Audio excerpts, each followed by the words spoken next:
Welcome to Capital Link's company presentation series.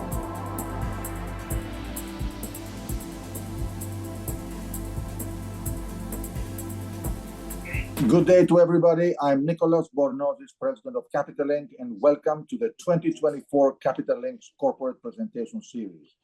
In this series, company management highlights the company's current operations, business development, growth prospects, and sector outlook. We have with us today the senior management of Scorpio Tankers, Mr. Robert Bugbee, President and Director, and Mr. James Doyle, Head of Corporate Development and Investor Relations. Scorpio Tankers is a provider of marine transportation of petroleum products worldwide. It currently owns, lease, finances, or bareboat charters in 111 product tankers with an average age of 7.9 years. The company is listed on the New York Stock Exchange under the ticker symbol STNG. In terms of logistics, before I turn the floor over to them, we begin with a company presentation followed by Q&A. And please note that participants can submit questions through the Q&A button at any time during the presentation, and your questions will be answered right after the presentation. Before we begin the webinar, a reminder of the disclaimer that this discussion is strictly for informational and educational purposes and should not be relied upon. It does not constitute an offer to buy or sell securities or investment advice or advice of any kind, and obviously Capital Link bears no responsibility for the content. And with this, let's begin our discussion. I would like to turn the floor over to Robert and James. Please go ahead. Thanks, Nicholas. Hi, I'm James Doyle, Head of IR and Business Development at Scorpio Tankers. I'm joined here with our President, Robert Bugbee. We're going to give a brief presentation and then open it up for Q&A. So slide 3, please. Great. Scorpio Tankers owns a fleet of 111 product tankers, which provide seaborne transportation of refined products such as gasoline, diesel, jet fuel, naphtha, and other clean petroleum products. We serve a blue chip customer base consisting of oil majors, refiners, national oil companies, and commodity traders. We're publicly listed on the New York Stock Exchange and have a market cap of $3.3 billion. Slide 4, please. We just wanted to start a little bit simple here and kind of highlight what the difference between a crude oil tanker and a product tanker is. And a product tanker has an epoxy coating inside the tanks and lines on the ship, unlike crude oil tankers, which are uncoated and tend to be larger. The coatings allow the vessel to properly clean its tanks when you're loading different types of cargoes. So for example, you don't want gasoline residue on a previous cargo to mix with a new jet fuel cargo and then load it into a plane. So cargo contamination is a risk our customers can't take and something that is quite important. The other thing to highlight on this slide is a key driver in our business is the distance between the refinery and the consumer. And over the last several years, we've seen that distance grow quite considerably. And this has required vessels to travel longer distances and effectively reduces supply. Slide 5, please. Just an overview, we have 3 types of product tankers. Our smallest vessel is the Handymax. It operates mainly in Europe. Then we have the MR, which stands for medium range and is often referred to as the workhorse of the fleet and carries around 300,000 barrels on average and can service the largest number of ports and regions in the world. The LR2, the long range tanker, goes obviously on longer haul trades and has an average cargo size of around 700,000 barrels, which is the equivalent of almost 3 Olympic-sized swimming pools. And to the right, you can see the product tanker trade map, which is a simplified version of where our vessels trade, but product tankers go on thousands of different routes. But this is just to give you an idea. Slide 6, please. Scorpio owns and operates one of the largest fleets in the world. It is also one of the youngest. The average age of our vessels is 8 years old, which is significantly less than many peers in the average age of the global fleet. And we'll touch on age later in the presentation and why it's important. Slide 7, please. The product tanker market has benefited from increasing global demand, higher seaborne volumes, going longer distances against constrained supply curve. And the cash flows from this strong rate environment have been significant and transformative for the company. Over the last 7 quarters, we've generated $2.5 billion in EBITDA, reduced outstanding debt by $1.4 billion, and returned over $700 million to shareholders, consisting of $640 million in share repurchases and $60 million in dividends. And recently, we have increased the dividend from 10 cents to 35 cents per share. Slide 8, please. Not only have we reduced our debt by $1.4 billion, but we have also refinanced a significant amount of our debt. So we continue to refinance expensive lease financing with borrowing costs between LIBOR plus 350 to 525 basis points, with new loan facilities with borrowing costs of SOFR plus 190 to 197 basis points, which will bring down our borrowing costs. By the end of the first quarter, we will have reduced our lease financing by almost $2 billion since December 2021. And in December, our net debt was $1.2 billion, a decline of $1.7 billion from the end of 2021.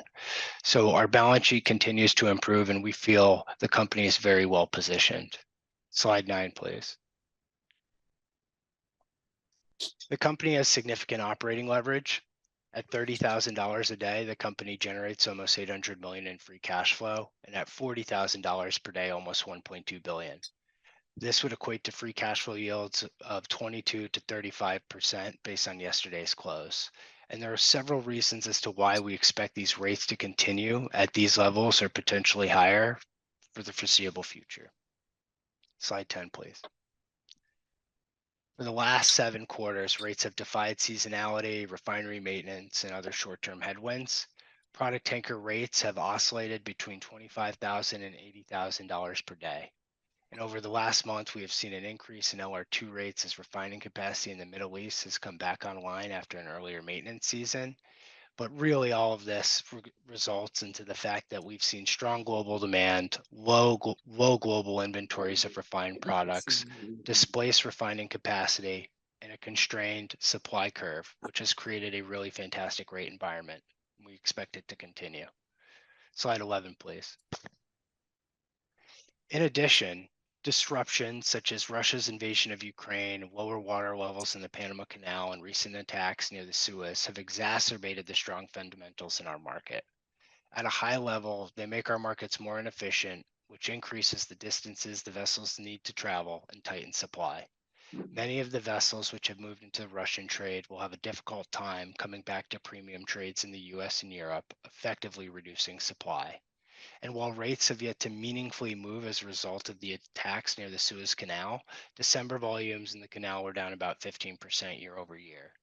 And further attacks do have the potential to increase rates, given that there has been a large increase in Suez Canal volumes for products as a result of the Russian sanctions. However, all of that being said, the real driver has not been disruption, it's been demand. Slide 12, please. Demand has been robust. Year over year, we expect refined product demand to be 1.3 million barrels a day higher this year than last. And the increase in demand is leading to higher seaborne exports. You can see that in the graph to the bottom right. In December, clean product exports averaged 1.5 million barrels a day more than 2019 levels. And not only have these exports increased, but the barrels are traveling longer distances. Slide 13. So while demand is above pre-COVID levels, refining capacity is lower and more dislocated.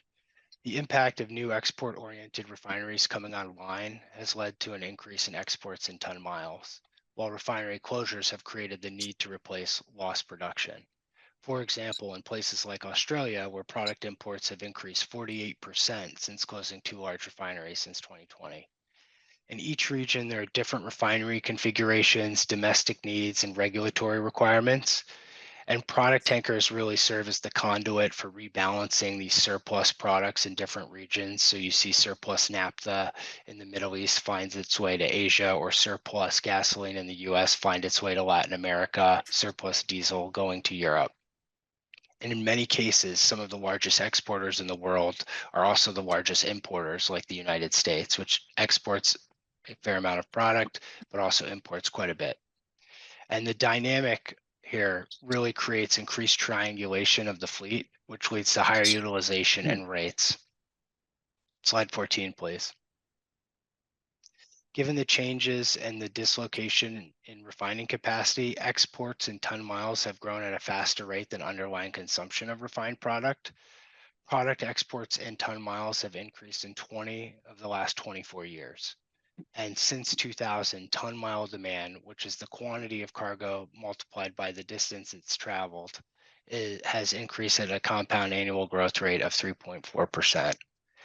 So it is often the oversupply of vessels which leads to a weaker rate environment than demand. Slide 15, please. Today, the order book is 12% of the current fleet, which increased over the last year due to the strong rate environment, long-term charter rates on our vessels, the constructive demand outlook, and the age of the fleet. But there are many constraints to ordering today. New builds are expensive. There are long lead times for delivery and uncertainty about propulsion systems to satisfy future environmental regulations. In addition, the average age of the fleet is over 13 years old today. And by 2026, 9.3% of the fleet will be 20 years and older. So you do have to order more vessels to replace this older tonnage that will be aging out. And many of these older vessels will be scrapped, resulting in lower net fleet growth. And also for product tankers specifically, as the vessel gets older, 15, 16, 17, 18 years, certain customers will not take that older product tanker because they're worried about the coatings inside the tanks. And they're worried about the contamination for you not being able to properly clean your tank. So what we also see is vessels as they hit 16, 17, and 18 go to tertiary trades, not competing in the premium markets. And so that's going to have a significant impact on the supply and demand over the next several years. Slide 16, please. So 2024 fleet growth is expected to be around 0.5%, the lowest fleet growth since 2000, while seaborne exports and ton mile demand are expected to increase 3.3% and 6.1% this year, vastly outpacing supply. In addition, the 1 and 3 year time charter rates remain at very high levels, evidence that our customer outlook of one of increasing exports and ton miles against a constrained supply curve. They agree with this. So we're in a very, very exciting time in our space because there's a confluence of factors in today's market that would be constructive individually, but when you combine them together have really created a very great supply demand balance. And that's historically low inventories, increasing demand, exports and ton miles, dislocations in the refining system, rerouting of global product flows, limited fleet growth, and upcoming environmental regulations. And collectively together, they're unprecedented. And then last on slide 17, just to recap, Scorpio's fleet is fully delivered on the water today. We do not have any new builds on order, which means no new build capex outside of just regular dry docks or special surveys for the vessel. We have significant operating leverage. A $10,000 a day change in rates translates to $350 million in incremental annual cash flow for the company. The outlook for product tankers remains robust as demand grows and the supply curve remains constrained. And we have reduced our leverage by $1.4 billion and continue to refinance more expensive lease financing. At the same time, we've returned over $700 million to shareholders through repurchases and dividends. And with that, I'd like to open it up for Q&A.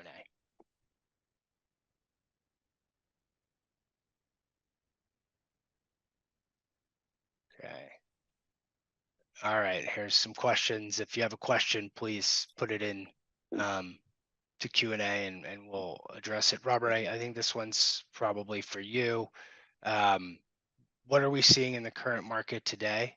Can you give us an update on where rates are and where rates are? Sure. So we'll wind back a few weeks. So round about the second week of December, the market moved strongly upwards. And then through the Christmas period from around the 22nd, 23rd, through to basically last night, the market sort of collars consolidated, faded a little bit in most sectors, but very, very healthy consolidation with the holidays. And today, I don't think Capital Link could have timed their meeting today better for the product market. Today, the market is ripping.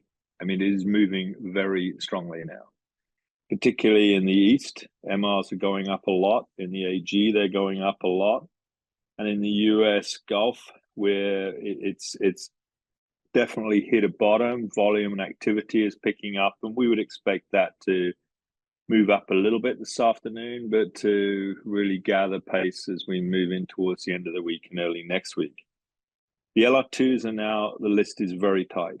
In fact, I'll say the list is very, very tight. Already we've fixed today AG West at about $5 million lump sum, which depending on which ship will do that voyage is 70 to 80,000. And beyond this, if we look forward into the position list in 10, 15 days time, that is super tight. Not very, very tight, it's super tight. We're seeing very strong fixtures this morning, east to Australia on LR2s and UK con to Japan. UK con Japan, we fixed around in the $60,000 a day range. We can very easily see these markets move substantially higher and see these rates at a point that is higher than we've seen for the last 20 months in a pretty short period over the next few days. And that's where we see the market today.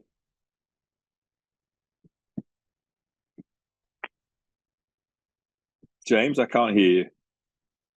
Great, thank you, Robert. We've got a lot of questions coming in here. So the next question is kind of a joint question. Can you give us an update on the Red Sea situation and also the impact of the Panama Canal water levels? Robert, would you like me to start? Yeah, you can start. So, look, I think what we saw with the Panama Canal is obviously you saw MR rates, really jump from about $30,000 to $65,000 per day. There's definitely been around a couple 100,000 barrels a day of capacity impacted that goes through the Panama Canal. So, for example, the Panama Canal can do on average close to a million barrels of product a day. And that's been down, probably 15 or 20%. And you've seen that impact on rates. With the Suez Canal, we have seen the volumes come down slightly year over year, but we haven't seen that surge in rates. So one of the things we highlighted at the start of the call is over the last month, we started to see LR2 rates constructively move up a couple $1,000s, each week or each day. But that was really as Middle Eastern refining capacity came back online.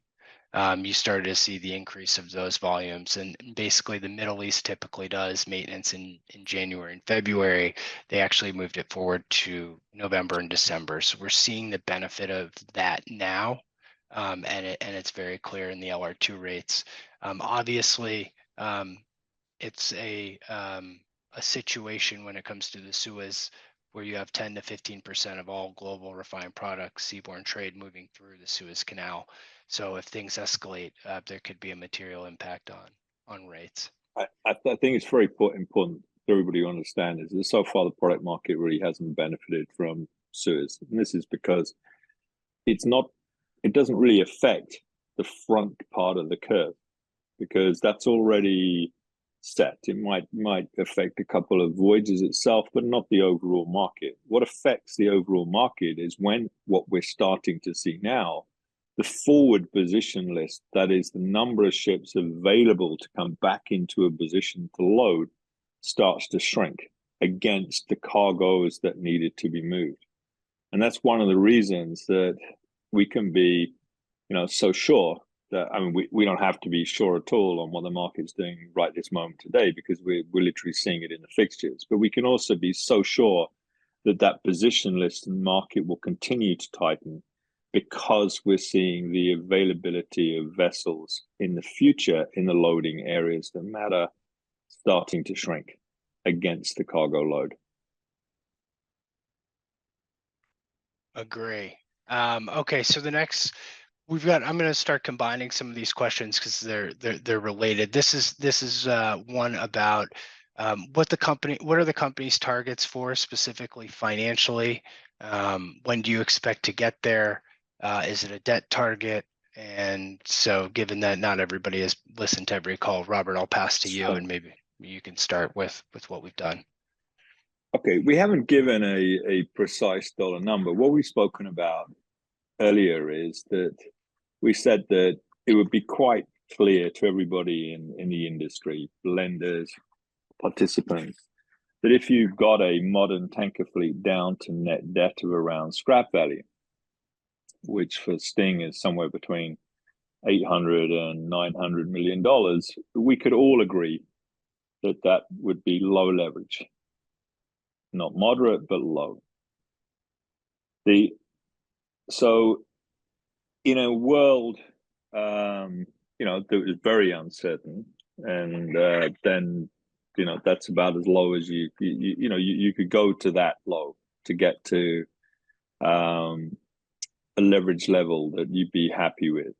But if the world looked safer, what I mean by safer is that, perhaps interest rates look as if they're, that a lot has changed since September, and that right now you could argue that interest rates may have stopped moving up, and dollar interest rates could, going forward, go down. Therefore, you've got less requirement to service debt. So therefore, on that basis alone, you could afford to have a higher level of debt, carry a higher level of debt to achieve our objectives than at a higher level of interest rate. Financial markets back in August, September looked particularly stressed. Wall Street was still talking about a potential of a hard landing. Many pundits thinking at that time you were going to see a crash in the financial markets. So really what matters is not just your outlook on rates, it's the outlook of the big picture outside the product market. What forces does that put on interest rates, and what forces does that put on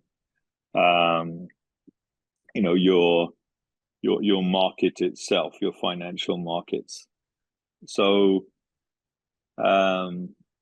it's not a direct thing. I would counsel people against thinking that we have to get it down to 800, 900. As I said, it depends on other factors. When we will get there is a combination of two things. Is a combination of spot rates. I would say spot rates are ahead of where we thought they could be in September, and we have stated that we are open to selling older assets as well. And if we were to, the selling of one or two ships is never a material event. So we are unlikely just to announce those as we're doing it. We're more likely to announce those in general earnings releases if we've done that. So we could get to our targets quicker by either accelerated rate increases and or the sale of assets. Thank you, Robert. Okay, so the next one is a combination question. How do you expect? If you make these combination questions difficult, you'll have to answer them, James. Okay. Fair enough. This one is: how do you expect increased risk insurance premium due to political instability? How do you expect this to impact shipping rates and prices? So basically, what's the impact on the cost of the commodity? They will go up, and customer will have to pay.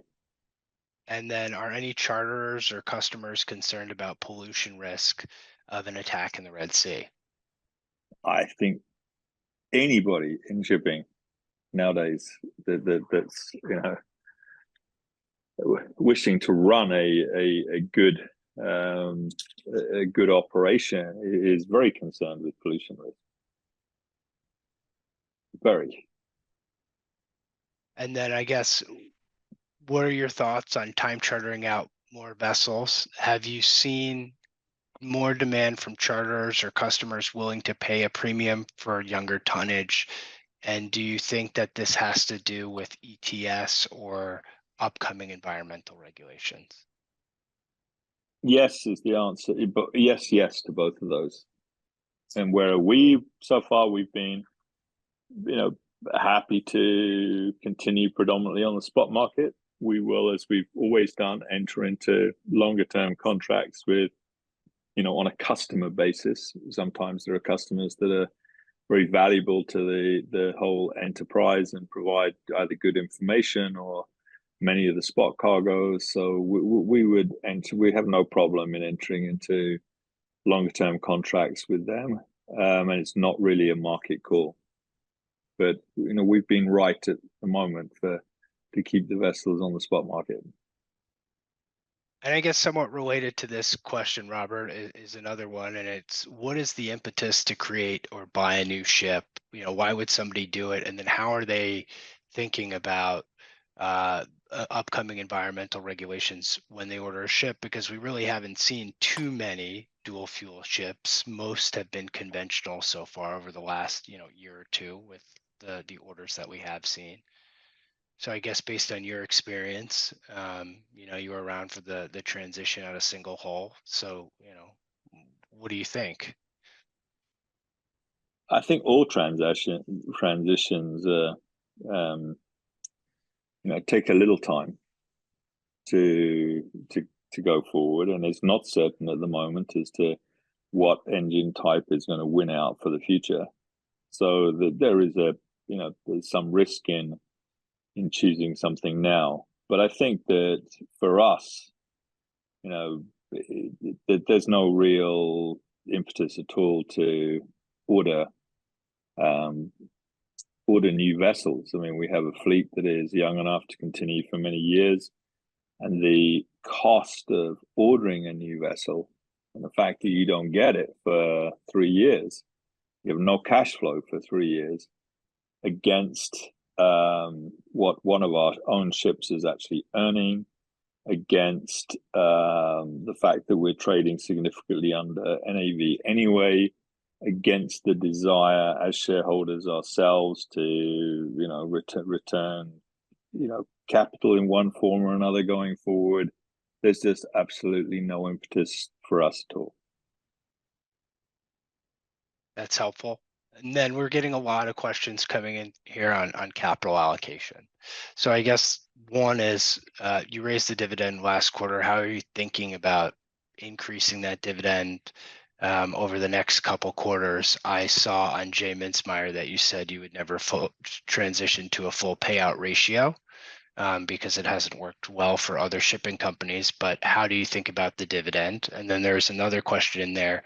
At what point do you start to increase share buybacks, or do you just focus on the dividend and continuing to pay down debt? Okay. We will never go to a full payout ratio with my support and management support. So it's not going to happen. And I could spend the rest of the call repeating that if you wish, James, if there are follow-up questions. We're thinking a lot about what to do. It's largely going to be dependent upon where the share price is, et cetera, et cetera, et cetera. And we're focused. What we are focused on right now is, look, we're thinking obviously about how to do it, but we're obviously not going to talk about it. There's no value to our shareholders at the moment in talking about that. No value to us. We're purely focused on getting the leverage down and maximizing the earnings that we have right now. And when we get the earnings down, then we will actually decide what we're going to do. I mean, get the leverage down. Okay. And then there's a couple of these in here as well. So, the outlook looks great, but what is what hurts this, bull market cycle, what keeps you up at night in terms of how this ends, how this rate environment ends? And have you ever seen a period where it's slower growth and lower oil prices, or is it typically a recession? You know, what should we be looking for? There's nothing typical in what crashes a shipping market. We've seen it all. We've seen war in 1990. We've seen financial currency crisis in Asia in 97.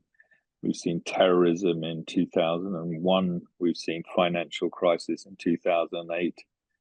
And then we saw horrific COVID in 2020. All of those are different. None of them were typical. All of them were many standard deviations away from the norm, and none of those were predicted by anybody. So I've now, fortunately, old enough and experienced enough and have a balance sheet that's strong enough not to lie awake at night worrying about what's going to happen next. I've sort of consoled myself and been humbled enough times in each of those events to expect that whatever takes down the product market the next time will be something that I am almost certainly not have thought about. But we will be prepared for it. Great. I guess maybe this one's for me, but it's, you know, when do you think we'll start to see scrapping increase? What would be the drivers? Would it be rates? Would it be sanctions? Would it be scrap prices themselves? Robert, maybe you want to start and I'll kind of finish.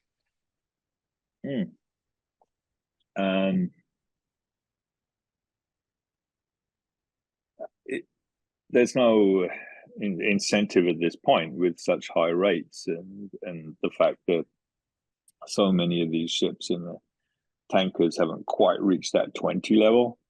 But I think once you start approaching the 20, you start getting financial incentives regardless of the strength of the spot market. And that's because less and less people take you. You have a very high capital cost to put out in the form of the vessel's fourth special survey, and almost certainly, in the case of any tanker, steel replacement, as well as your off hire due to age will increase and your desirability for customers will narrow. Yeah, I would agree with that. I mean, historically, if you look at the data, scrapping is obviously lower in stronger rate environments. But I think what's different for products, and we have this on slide 15, is we've never had this many vessels turn 20 consecutively in several years, right? Because we're talking about the early 2000 vessels. And if you look over the next few years, there's, you know, 8 to 11 million deadweight tons a year of product tankers hitting 20 each year. So if you go back the last few years, there's only been 3, 4, 5, right? So we're really going to see a large increase there. And when we've done some work internally, you know, a lot of the 20-year-old MRs are trading in dirty petroleum products, or they're trading in regional coastal trade in Indonesia and India, carrying, you know, one type of distillate from one refinery to another. So they're effectively removed from our fleet. And I do think you'll see an uptick in scrapping given just the large number of these ships on a percentage basis. So I do think we will see that. But as Robert highlights, in a strong market, you can continue to see these vessels hang around and find some sort of use. I guess back, Robert, there's a couple refining questions which we'll hit a little bit later, but how are you thinking about the break evens? Last we heard they were around 17,000. Is that still an accurate number? What is the plan to get those down? I'm not sure we've officially gone out and given a latest update on break evens. I think that obviously those break even levels, as interest rates have started to flatten and the company has been repaying down debt, those break-even levels are going to be falling. I think that the opportunity of having our interest break-evens falling faster than the increase in OPEX due to inflation is really there. And I think that that's one of the things that's really going to benefit the company. If we simply look at a situation where half or so of our cash break-evens right now at least is interest and capital and repayment, loan repayment. If we were to half our debt over that period, we're starting to drop those break-evens into the very low levels, $13,000 or so a day, which would be fantastic. I think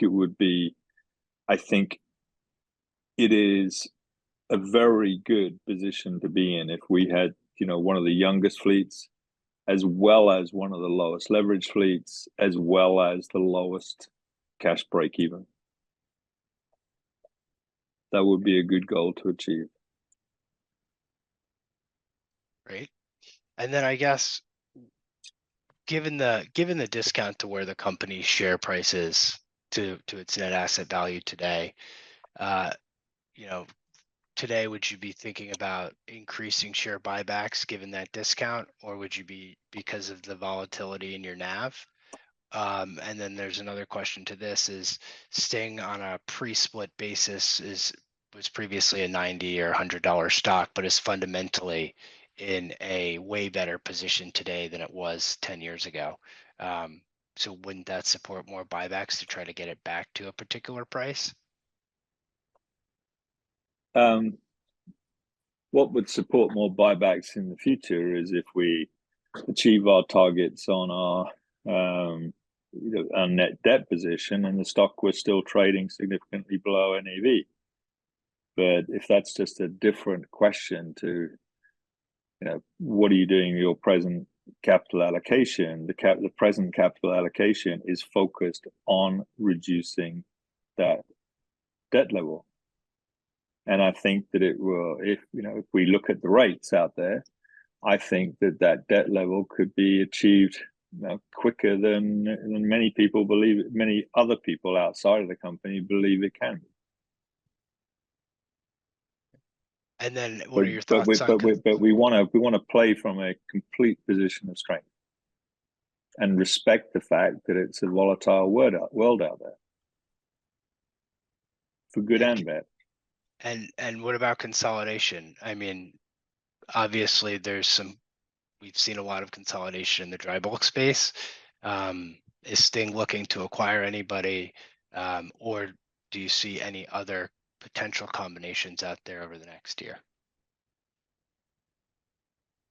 I think that we're a public company, so we're duty bound to consider any offer to sell the company made by somebody that is a reasonably strong premium. As for us acquiring people, we have the really great fleet, and we're not short of earning cash flow. We almost all of our peer group has a fleet older than ours, so there's not much out there in the product market that would be interesting for us to buy. It would just be more of the same. It doesn't necessarily mean you're making the same better, and we're not short of scale.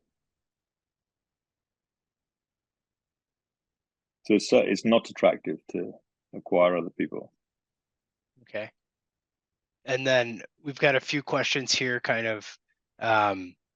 One is, under what circumstance would Scorpio decide to not transit the Red Sea, such as the container lines have done?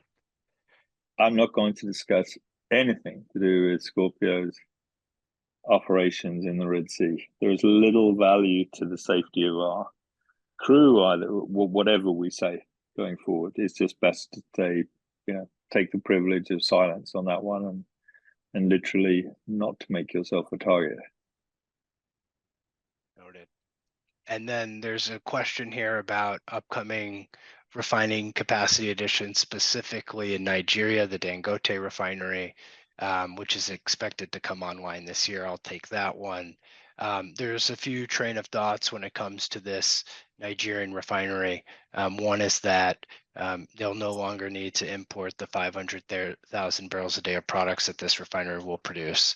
The other is that because Africa as a whole is a home for off-spec product, you could ship the off-spec product from around the world to Africa and they could export on-spec product and capture the ARB. To be honest, I think it'll be somewhere in the middle. I can see traders being able to profit off of these trades, but at the same time, it depends on infrastructure, when the refinery is up and running, and these types of things. WAF is generally delayed in the discharge process, and it takes quite a bit. So we'll have to see there, but I don't think it'll be either, they stop importing and they don't export. I think it'll be somewhere in the middle.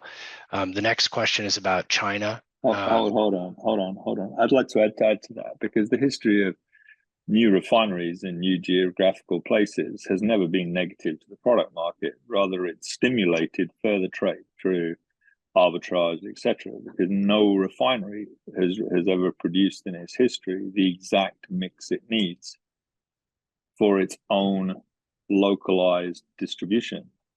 So whether it's in the United States, or whether it's the addition of China stimulated a lot of new product trade. Korea did the same. India in recent history did the same. So the superficial position when you see a new refinery come up in a importing areas to go, oh my God, the product market's going to miss out. But in reality, it's actually stimulated the demand in the area and stimulated arbitrage around it, and therefore stimulated overall demand for the product tanker market. Agree. And the next part was about China. We've seen them add a lot of refining capacity. How do you think about their flows in the short term and the long term? What percent are they of overall demand? China today, on an export basis, is probably 1 to 2% of overall seaborne product exports. They have not granted more quotas to the teapots. And so we haven't seen an increase in Chinese exports like we did last year at this time, but you have to remember that it's all controlled by the government. They definitely have new modern refining capacity and a lot of older refining capacity operating at lower utilization rates. To be honest, it's actually one segment of shipping where China is not this massive percentage of the overall market like dry bulk or containers. But we welcome obviously higher exports out of China because they increase backhaul voyages. It's not going to completely change the market for us, but anytime you're carrying cargo on a backhaul voyage, that's better than being ballast. So that's certainly a positive. But we'll see. The answer is it's quite difficult to determine. I guess kind of more of a high level question for you, Robert, but based on your 40 years of experience in the industry, what has you most excited about the current market, and what makes you most excited about Scorpio Tankers specifically? Oh, right. The current market is very excited because we're seeing growth in headline demand. We're seeing people come back after COVID to flying, etc. We're seeing the benefits of the positive change of the ton mile multiplier. We're seeing the change in, for example, the Middle East, Saudi Arabia, Kuwait starting to export products as opposed to just exporting crude. We're seeing, the benefits from Australia, New Zealand deciding to import products as opposed to importing crude and refining it. And we've got supply very, very contained for this stage in the market. I mean, we've been going along 2 years now, and supply growth for the next 3 years is pretty damn low under any, on an absolute basis, and especially low when we look at the aging of the fleet. And yard capacity is being constrained, is being reduced over the period. We've seen yards close. We've seen China block off yards because they're building their own military fleet, and many of the areas in shipping have been had that desire to renew their fleet. So I think that's what's really exciting. What's really exciting for Sting is to be there, to be right there with ships on the water, to have the fleet on the water, to have no capex, and to be very close to this, incredible but next position of being extremely low in leverage. That's really exciting. Normally, in my career, you've been in the middle of a new building period. This is my third, let's say, mega cycle. The 80s, then the early 2000s, and both of the times then, at this stage, we were still in the middle of a new building, quite heavy capex position. So those are the things that define this for us at the moment. Well, great. Well, thank you very much, Robert and Nicholas. I think we've covered pretty much all the Q&A questions. And for those that are polite enough to have tuned in today, I'll emphasize I'm not guessing about the market improvement. Robert, I think before we came online, we were discussing offline exactly about the amazing turnaround of the market, and how a few years ago, we were all discussing about the turnaround that was coming, and here we are. Very different market conditions now. Sure. I mean, we've gone from hell to heaven. No, not many. I've heard of people going from heaven to hell, but not many people go from hell to heaven, right? And we've where I'm sitting now in my apartment, I will never forget looking out across New York skyline and seeing 0 planes in the air, just 0, and 0 cars driving along the roads. And that was 2020 and most of 21, and tremendous turnaround in the demand side between that point and now. But of course, we're having the benefit of that pain, because there was just nothing ordered during that period, and yards had to close, and older refineries had to close. It is an amazing new situation, and I think it's a situation that seems to have legs and last. So we can all close on an optimistic note. I'd like to thank you. I mean, this has been an amazingly well-attended presentation as always, and you have an avalanche of questions all the time. Still, quite a few of them remain unanswered. But again, I'd like to thank you and James for a tremendously interesting presentation. And with a closing, I'd like to remind our viewers that this webinar will be made available for access upon demand on Capital Link's website at capitallinkwebinars.com, and also on our YouTube channel. So thank you, Robert, thank you, James, and above all, thank you to the tremendous number of attendees we have today. Thank you, Nicholas. Thank you, Nicholas. Thank you. Thank you.